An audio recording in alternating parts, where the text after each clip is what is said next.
শুভরাত্রি বন্ধুরা। বলুন তো এটা কি করছি, আর এই জিনিসটা কি, কে বলতে পারবেন? সবাই বুঝে গেছেন, এটা হচ্ছে কোয়াশ। এই যে এগুলো কি করছি, আজকে কি করব বলুন তো? কোয়াশের ছেচকি করব। অনেকে হয়তো অন্য নামে জানে, কিন্তু আমাদের এখানে কোয়াশের ছেচকি বলে। কোয়াশ সবজিটা আমার মোটেও খেতে ভালো লাগে না, বাট বাজার থেকে যখন সবজি এসেই যায় তখন তো উপায় নেই, করতে হবে। তবে অন্য প্রসেসে আজকে করতেছি। এটা খেতে অসাধারণ লাগে।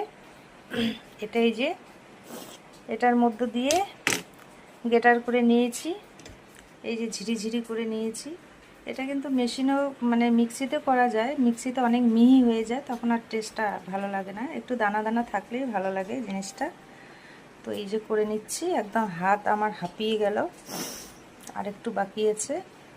এই যেখানে বড় একটা পেঁয়াজ কুচি করে নিয়েছি, লঙ্কা কুচি, আর তেলের মধ্যে একটু কালো জিরা দিয়ে একটু চিনি দিব, আর লবণ হলুদ দিয়ে এটাকে ভাজবো। অসাধারণ লাগে খেতে, আপনারাও খাবেন।